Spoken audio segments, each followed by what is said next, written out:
Peaceful greetings, guys. I'm coming to you really quick. I know I promised you all a video on how to tie on your permanent waist bead, so I'm gonna go ahead and get this done for you guys. It is gonna be a really quick video because I do have quite a few orders that I'm working on right now, but I did promise you all this, so I'm gonna go ahead and knock it out. Okay, so I'm going to be using this hemp string as a demonstration. Let's just assume that there's beads here already just for the sake of this video. I didn't have one pre-made for my size to shoot this with in such a hurry, so I'm just going to use this for now. So when you get your permanent waist beads from me, they will come tied like this together. So, and I really sat down and didn't have my scissors. Okay, let me get my scissors.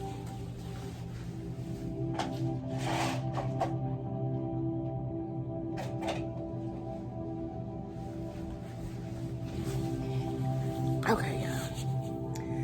So you want to carefully, usually when I send them, again, they'll be tied like this on the end. I leave about, I'll say about 3-4 inches of space. That'll be empty space for you to have an easy grasp of it when you do cut it, because you'll want to slip your knot at the top. Hold it here, slip your knot at the top,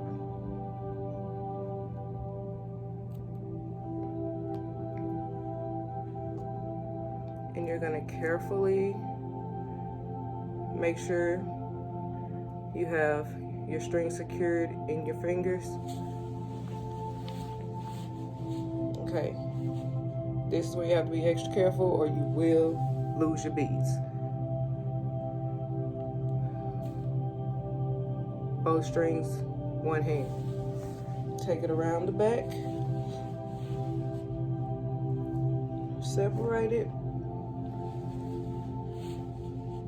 pull it up front,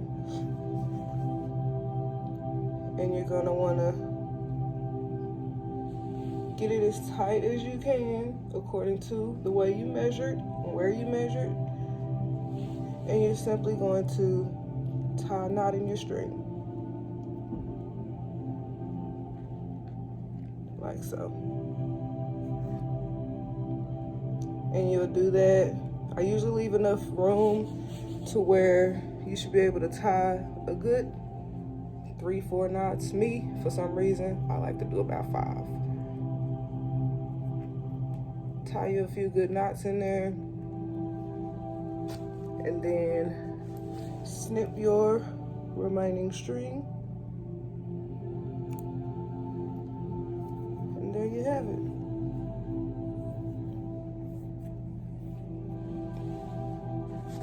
Y'all gotta excuse me, you bloating, excuse that, but yeah, simple as that. Now with the permanent string, I do get a lot of questions if you can remove them or not when you want to.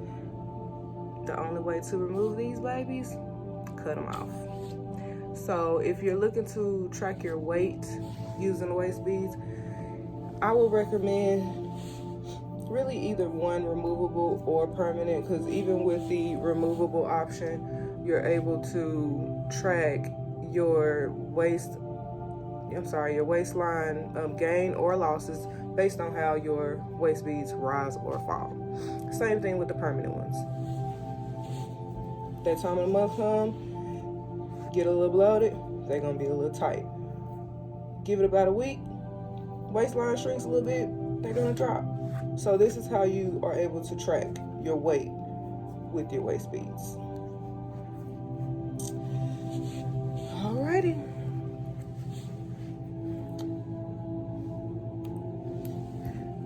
Take them off.